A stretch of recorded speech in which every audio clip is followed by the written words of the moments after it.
Maksudnya kemarin itu waktu ziarah ditulis Bapak Ibu, saya agak terkagum juga oleh. Jadi kami ziarah di puyang saya Pagar Mangkulang. Jadi selama kami berzikir itu ada satu helai daun yang ikut zikir, nggak berhenti begitu. Begitu kami selesai zikir, dia berhenti juga. Nah, dia selesai kami zikir, jadi jamaah bilang ke saya, Buya katanya tadi ada daun yang ikut zikir, tapi kan posisinya sudah berhenti. Mana daun yang zikir itu? Zikir lagi dia, gerak lagi. Nah, sudah selesai, ya itu berhenti. Nah, inilah saya bilang yusabbihu lahu ma fis samawati wal ardh. Seluruh isi langit dan bumi bertasbih kepada Allah. Jadi daun aja ikut zikir, Pak. Jadi kalau manusia enggak mau zikir tidak lebih mulia dari sehelai daun. Nah, itu buktinya daun aja zikir. Bapak Ibu yang saya hormati, kalau enggak salah dulu di awal saya sampaikan posisi ilmu dalam Islam. Berangkat dari al-Islam, al-Iman, dan al-Ihsan. Jadi Bapak Ibu dan kita semua tentu sudah bisa paham di mana posisi syariat, di mana posisi tarekat, hakikat, dan ma'rifat. Jadi sekedar mengulangi, al-Islam itu diturunkan dalam bidang ilmu namanya ilmu syariat. Sedangkan al-iman itu diturunkan dalam bidang ilmu namanya ilmu hakikat atau ilmu akidah. Lalu al-ihsan itu diturunkan dalam bidang ilmu namanya ilmu tasawuf. Ilmu tasawuf itu dibagi dua. Ada tasawuf amali namanya ilmu tarekat. Ada tasawuf nazari namanya ilmu ma'rifat. Maka ilmu dalam Islam kita kenal 4. Syariat, tarekat, hakikat, dan ma'rifat. Untuk apa 4 ini? Untuk membina diri kita yang 4 lapis. Jadi diri kita manusia ini terdiri dari 4 lapis. Lapis pertama disebut dengan tubuh yang kasar atau jasmani. Dibina dengan ilmu fikih atau ilmu syariat. Supaya tubuh ini selamat. Mana halal, mana haram, mana sah, mana batal. Itu urusan fikih untuk menyelamatkan tubuh. Nah yang kedua ada ilmu tarekat. Ilmu tarekat ini membina hati. Supaya hati ini bersih, tidak iri, tidak dengki, tidak hasud. Supaya hati kita ini selalu ingat kepada Allah. Dia hanya terpaut kepada Allah saja. Ini ilmu tarekat. Jadi belajar tarekat itu belajar zikir. Belajar zikir itu belajar membersihkan hati. Likulli syai'in siqalah wa siqalatul qalbi zikrullah. Segala sesuatu ada alat pembersih. Alat pembersih hati itu zikir kepada Allah. Itu yang kedua. Yang ketiga ilmu hakikat. Nah, ilmu hakikat ini untuk membina nyawa kita. Siapa sebenarnya nyawa kita? Ruh kita ini siapa? Ada hakikat ruh itu siapa?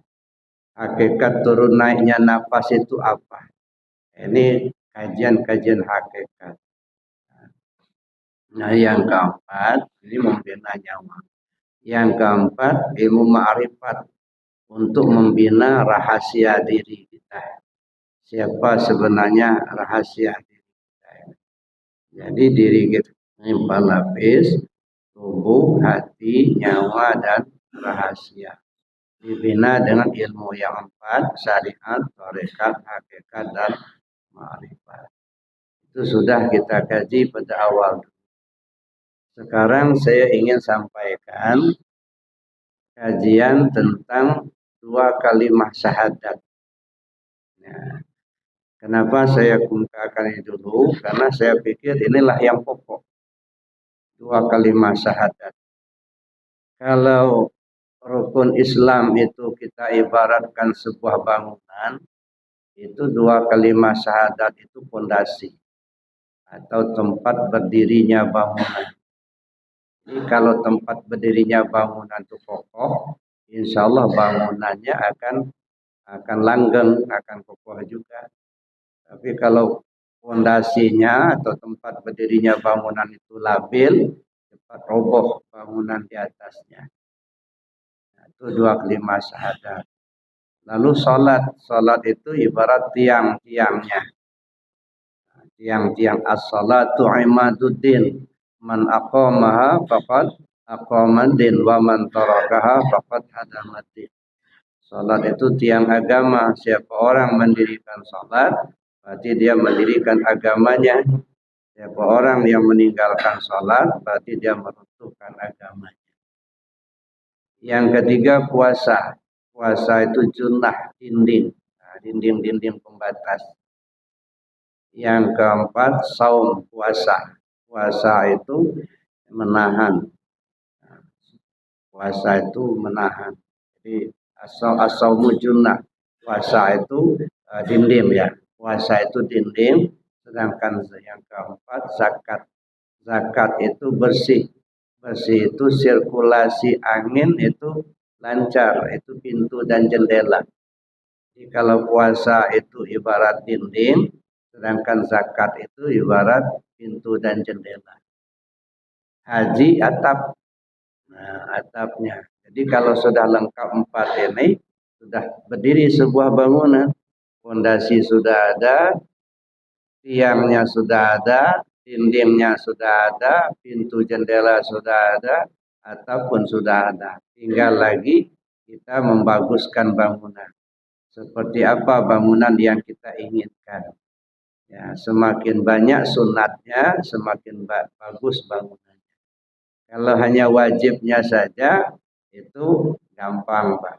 Dinding itu bata merah saja, itu sudah cukup.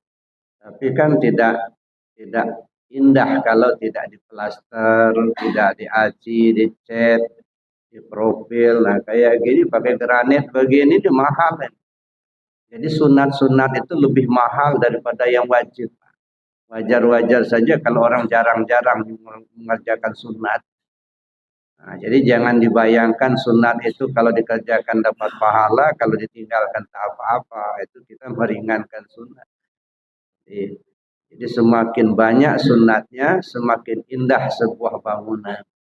Nah, para aulia Allah itu bedanya dengan kita antara lain, mereka banyak sunatnya, Pak. Kalau kita ini sudah mengerjakan yang fardu saja sudah syukur gitu. Nah, semakin banyak sunatnya, semakin indah sebuah bangunan. Nah, begitu juga dalam beragama. Semakin banyak sunatnya, insya Allah semakin mulia kita dipandang Allah dan dipandang makhluk. Ya, Bapak Ibu yang saya hormati, itu masalah bangunan. Sekarang dua kalimat syahadat. Dua kalimat syahadat ini pondasi atau tempat berdirinya bangunan. Ini harus kokoh. Ya. Kokohnya itu harus kita pahami dari 5 sudut pandang. Pertama, kita perlu paham cara mengucapkan dua kalimat syahadat. Nah, ini saya kira perlu untuk kita pahami cara mengucapkannya. Terutama adik-adik para generasi muda. Kadang-kadang miris juga. Saya sering mengikuti hijab kabul pengantin yang baru dipimpin oleh Pak PPN mengucap dua kalimat syahadat. Ada yang sampai 3-4 kali diulang gak lurus-lurus. Jadi baru mengucapkan kalimatnya saja gak lurus. Gimana mau selanjutnya? Jadi belajar mengucapkan dua kalimat syahadat ilmunya ilmu tajwid. Ilmu tajwid itu bagian daripada ilmu syariat. Nah, jadi ilmu syariat mana makharijul hurufnya, panjang pendeknya dan lain sebagainya. Ini khusus di dalam sholat saya menganjurkan mengucap dua kalimat syahadat itu dalam satu nafas.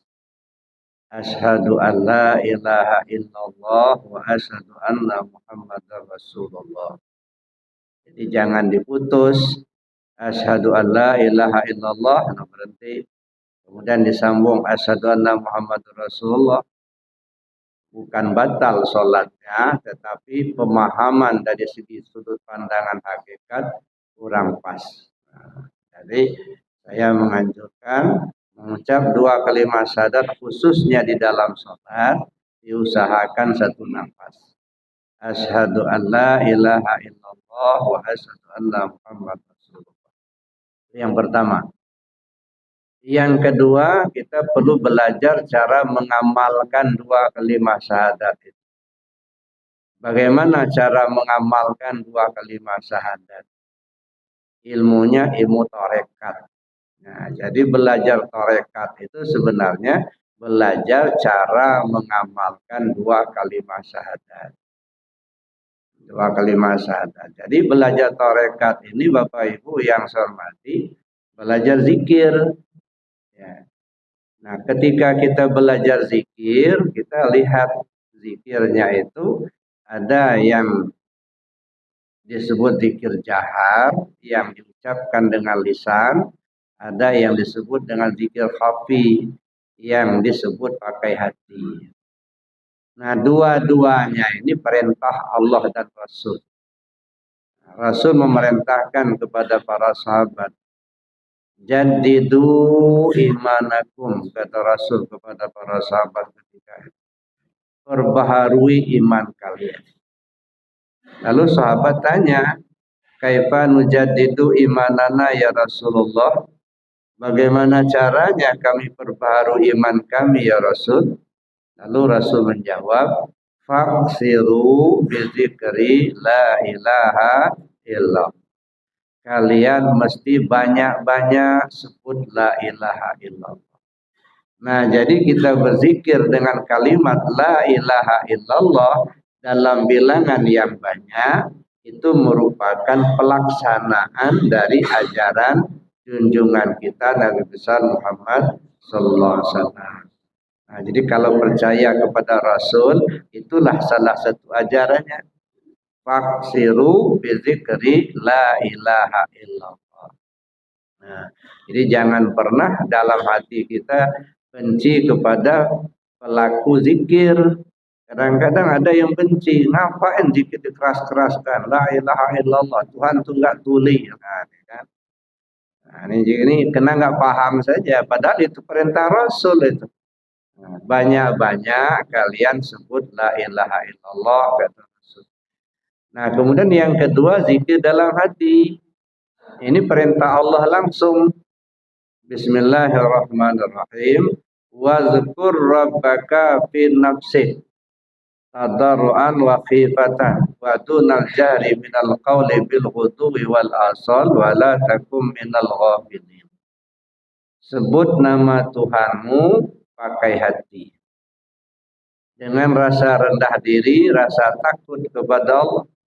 Tanpa bersuara. Wa dunal jahri minal qawl. Jangan bersuara keras. Tak boleh bersuara. Ya, jadi ayat ini bukan melarang zikir bersuara, tetapi menyuruh zikir pakai hati. Karena zikirnya pakai hati, ya jangan bersuara. Gitu. Kalau bersuara ya bukan pakai hati namanya. Ya, jadi jangan dijadikan ayat ini alasan untuk melarang orang zikir bersuara, Pak. Ya, so kadang-kadang kita dengar ada nggak boleh zikir bersuara keras. Nah dilarang, ini ayatnya salah letak, Pak. Ini ayatnya bukan melarang zikir bersuara, tetapi menyuruh zikir pakai hati. Nah, ketika zikirnya pakai hati, ya jangan bersuara. Wadunal jari minal qaul. Bil ghuddu wal asal. Ya, Al-Marawi itu di dalam kitab Tafsir Madawi bilang, bil ghuddu wal asal itu apa? Pagi, sore, siang, malam, sehat, sakit, lapang, sempit. Di darat, di laut, di udara, di mana saja, kapan saja. Wala takum minal ghafilin. Kamu jangan sampai lalai. Sedetak jantung, sehembus nafas tidak ingat Allah, itu namanya lalai. Begitu kita lalai, kita sudah kena dosa, Pak. Jadi kita berdosa itu bukan kena maling aja, nggak ingat Allah saja kita sudah dosa. Ya. Idza dzakartani syakartani wa idza nasitani kafartani. Ya, kalau kamu ingat aku, tanda syukur. Tapi kalau kamu lupa aku, tanda kufur. Nah, kita ambil contoh, Pak. Ini air. Sampai sekarang sedunia ini nggak ada yang bisa bikin air. Ya. Air ini milik Allah, bukan milik kita. Rahmat Allah, kasih sayang Allah, sampai kita dikasih minum, Pak. Jangan dikira sederhana air segelas ini, Pak. Ini besar sekali biayanya. Jangan hanya melihat air segelas ini cuma 500 rupiah. Ya, coba kita pikirkan, renungkan. Air ini oleh Allah diletakkan dalam tanah. Ya. Ada yang keluar mata air, ada yang dibor. Nah, kalau dibor, kita pakai bor besi, Pak. Berapa orang yang terlibat dari besi? Mulai dari menambangnya sampai menjadi besi. Setelah jadi besi dirakit menjadi alat untuk pengebor. Berapa orang yang terlibat dengan alat ini? Mulai dari pembuatannya, perakitannya, sampai diantarkan ke distributor. Dengan mobil, berapa orang yang terlibat dengan mobil itu. Nah, sampai distributor lalu diberikan sampai kepada konsumen. Nah, sampai dipakai oleh pemakai.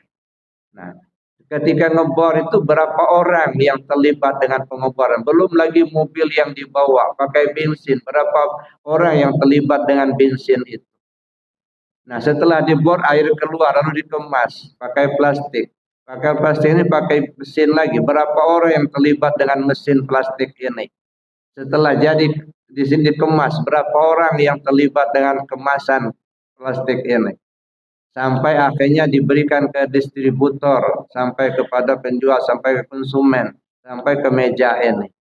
Masya Allah, Bapak, ribuan orang, Pak, yang terlibat dengan segelas air ini. Kalau bukan kena rahmat Allah, sungguh kita takkan mampu kita mendatangkan segelas air di meja air. Nah, ini milik Allah. Nah, ketika kita minum, ingat Allah apa tidak? Kalau begitu kita minum ingat Allah, tanda syukur. Tapi kalau kita minum tidak ingat Allah, tanda kufur. Kenapa kufur? Maling, Pak. Maling punya Allah. Nah, makanya kullu amrin zibalin famabda bi bismillahirrahmanirrahim fawa aqta. Segala sesuatunya ada hikmah. Kalau tidak dimulai dengan bismillah, dia terputus. Nah, jadi kita meminum air, ingat Allah tanda syukur. Tidak ingat Allah tanda kufur. Jadi Bapak Ibu yang saya hormati, yang kedua belajar tarekat itu belajar zikir, belajar melatih lidah dan melatih hati. Ya. Kenapa dua ini yang kita latih? Karena dua inilah alat yang bisa digunakan ketika orang akan mati. Kalau lidah masih fasih, kita ucap la ilaha illallah. Kata Nabi, man qala la ilaha illallah akhiru kalami dakhala jannah. Siapa orang akhir kalamnya la ilaha illallah, dia masuk surga. Nah, ini bukan tawaran murahan Bapak Ibu, ini tawaran sulit. Saking sulitnya menghadirkan kalimat itu ketika orang akan meninggal, kalau bisa hadiah surga. Saking sulitnya. Untuk bisa Nabi memberi isyarat, ya.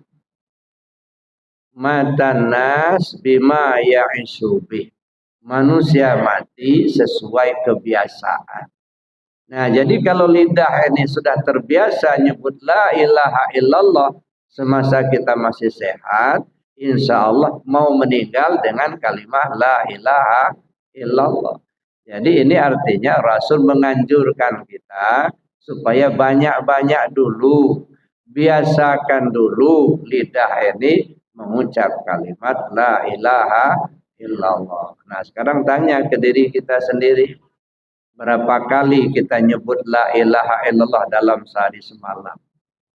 Makanya kalau dalam tarekat Qadiriyah Naqsyabandiyah dari pengusaha Abah Anom di Suryalaya, setiap selesai sholat fardu minimal 165. Minimal. Ya, setiap selesai sholat fardu.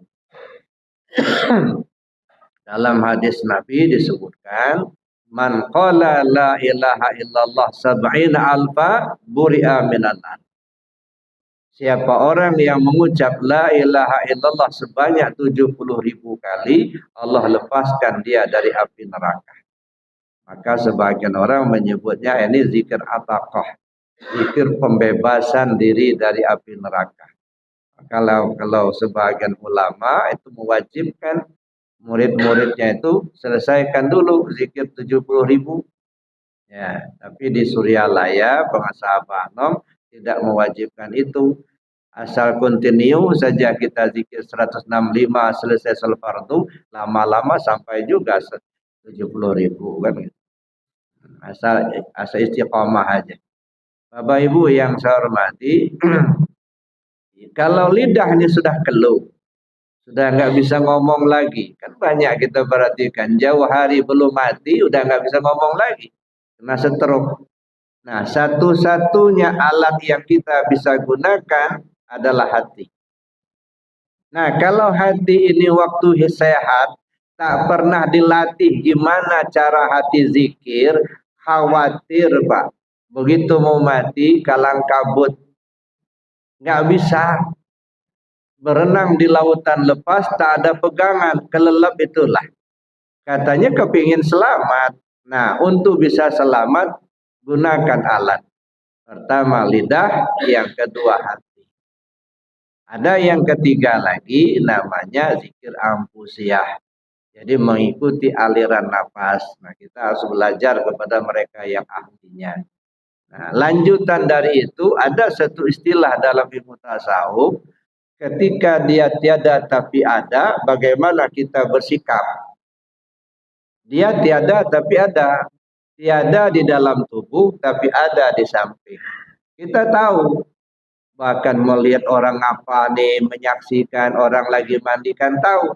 Kita tiada di dalam tetapi kita ada. Bagaimana kita bersikap? Nah, di sinilah perlu kajian ilmu ma'rifat. Tanpa kita kaji dalam ilmu ma'rifat nggak akan ketemu, Pak. Nah, itu gunanya kajian. Bapak Ibu yang saya hormati, itu yang kedua, belajar cara mengamalkan dua kalimat syahadat. Yang ketiga, kita perlu belajar memahami isi dua kalimat syahadat. Asyhadu alla ilaha illallah itu syahadat tauhid. Asyhadu anna Muhammadur Rasulullah, syahadat Rasul. Kalau diterjemahkan, aku bersaksi tidak ada Tuhan selain Allah, aku bersaksi Muhammad utusan Allah. Itu mah alih bahasa dari Arab ke Indonesia. Jadi namanya alih bahasa, ya bisa saja dialihkan ke bahasa apapun, yang penting kita paham. Mau dialihkan ke bahasa Padang, bahasa Minang, boleh. Ya, ambo bersaksi tidak ada Tuhan selain Allah ada. Ambo bersaksi bahwa Muhammad utusan Allah. Ambo dialihkan ke bahasa Lampung boleh, ya, enggak masalah. Bahasa Palembang silakan. Tapi itu alih bahasa, belum isi. Isinya mana? Aku bersaksi. Aku yang bersaksi siapa? Aku itu yang mana? Ya. Nah, ketika kita bicara aku, itu ada 3 tempat. Aku pada tubuh, aku pada ruh, aku pada rahasia. Nah, aku bersaksi, yang bersaksi siapa? Nah, kalau bersaksi itu tubuh nggak pernah ketemu Allah kok. Ada. Tubuh kita nggak pernah ketemu Tuhan. Yang pernah ketemu Allah itu ruh kita. Ya. Jadi yang menyaksikan itu siapa? Yang disaksikan siapa? Yang menjadi saksi siapa? Nah, kalau hanya aku bersaksi tidak ada Tuhan selain Allah, tapi tidak tahu tempat meletakkannya. Ya. Yang menyaksikan ruh kita, yang disaksikannya adanya Allah, yang menjadi saksi tubuh kita. Karena mulut kita yang ngomong, telinga kita yang mendengar. Ada. Jadi yang akunya itu ruh, aku bersaksi. Yang disaksikannya adanya Allah. Nah, maka bagi mereka yang sudah paham, yang sudah ma'rifat, fa aynama tuwallu fasama wajhullah. Ya. Dimanapun kau menghadap, di situ wajah Allah. Apa saja yang kita pandang terlihat adanya Allah. Ini bagi orang yang paham. Ya, apa saja yang dipandang, terpandang meja ini terlihat adanya Allah. Terpandang karpet ini terlihat adanya Allah. Terpandang bangunan ini terlihat adanya Allah. Apa saja. Ya. Sehingga Sultan Aulia bilang, man nazara syai'an walam yarallahu fa nazaru batil. Siapa orang yang memandang sesuatu yang dia tidak melihat adanya Allah di sesuatu yang dia pandang, itu pandangan sia-sia belaka. Ya. Sia-sia belaka. Kalau bahasa Lampungnya buta tepedak. Ya. Kalau bahasa Minangnya tabulalang cik matonyo tapi tidak mencali ada. Nah, itu mata ikan asin. Sejelas ini adanya Allah tak terlihat oleh kita. Bukan Allahnya yang enggak ada, kitanya yang buta. Apa mau buta sepanjang masa kita? Apa mau sampai tua kita jadi orang buta? Ya. Man kana fi hadhi a'ma wa huwa fil akhirati a'ma wa adalla sabila. Siapa orang yang buta tentang Allah di dunia ini, di akhirat pun dia buta dan akan menempuh jalan sesat. Jadi kalau enggak kenal Allah sekarang, Pak, jangan harap kenal Allah di akhirat. Kalau enggak ketemu Allah sekarang, jangan harap ketemu Allah di akhirat. Kenapa? Karena Allah yang ngatur akhirat itu nanti, ya Allah yang ngatur dunia inilah enggak ganti-ganti. Dan Allah itu bersifat baqo, kekal, enggak berubah-ubah. Jadi kalau sudah kenal sekarang, di sana pasti kenal. Enggak kenal sekarang, di sana enggak kenal. Nah, makanya sering saya sampaikan, yang namanya kembali ke Allah itu bukan mati. Kembali ke Allah itu ya sekarang ini. Sebelum ajal tiba, mati itu ajal. Batas waktu untuk kembali kepada Allah. Makanya diwanti-wanti betul sama Allah. Wala tamutunna illa wa antum muslimun. Jangan sampai kamu mati, kamu belum selamat pulang ke Allah. Mati itu ajal. Jangan sampai ajalmu tiba, kamu belum selamat pulang ke Allah. Selamat dulu kita kembali ke Allah, baru kita pulang. Ya. Banyak orang yang sudah kembali kepada Allah, tapi belum pulang, karena belum sampai waktunya. Inna lillahi ibadan jasadu fil ardi wa ruhuhu tahtal arsi. Allah punya banyak hamba yang jasadnya lagi di bumi tapi ruhnya sudah ke aras. Nah itu maunya ini yang sudah kembali tapi belum pulang. Jadi Bapak Ibu yang saya hormati, itu isi, kita mencari isi dua kalimat syahadat. Mana isinya? Ya, asyhadu alla ilaha illallah, asyhadu anna muhammadar rasulullah. Isinya zat dan sifat. Zat namanya Allah, sifat namanya Muhammad.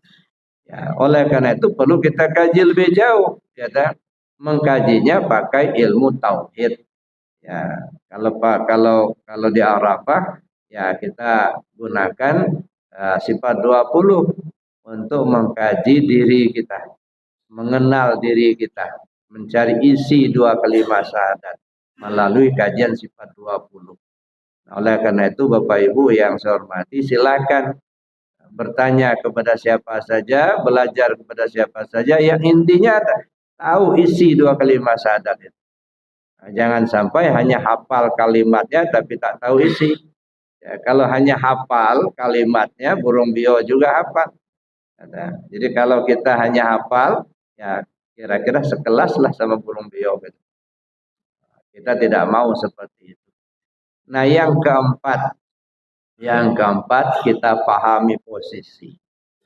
Asyhadu an la ilaha illallah, syahadat tauhid. Asyhadu anna Muhammadar Rasulullah, syahadat Rasul. Kapan kita dalam posisi syahadat tauhid? Kapan kita dalam posisi syahadat Rasul? Nah, ini perlu kita pakai, Pak. Karena Rasul contohkan, dan banyak sekali ayat-ayat atau hadis yang mengarah ke situ. Cuman kita kadang-kadang nggak kepikiran ke situ, Bapak Ibu. Salah satu contoh. Ayam itu binatang yang halal. Ya, ayam, kambing, sapi, itu binatang yang halal. Tetapi kalau disembelih tidak dengan bismillah menjadi haram. Ya kan Pak ya? Haram dimakan. Di mana letaknya halal dan haramnya binatang itu? Ya. Kok bisa binatang yang memang sudah ditetapkan halal oleh Allah, cuman kalau disembelih tidak dengan bismillah kok menjadi haram? Kenapa sih? Apanya yang membuat dia halal? Apa kalimat bismillahnya atau apanya? Nah, di kalangan orang-orang syariat, orang-orang fikih, tentu di kalimat. Makanya ketika nyembelih hewan itu Bismillahirrahmanirrahim, berucap dia. Karena memang ruang lingkup syariat itu ucapan dan perbuatan. Jadi kalau kita bicara syariat itu tidak pernah lepas dari ucapan dan perbuatan. Ya, wajar kalau disebut Bismillahirrahmanirrahim, ucapan.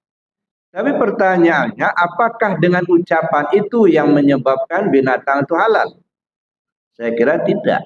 Ya, kenapa tidak? Karena bukan persoalan kalimat.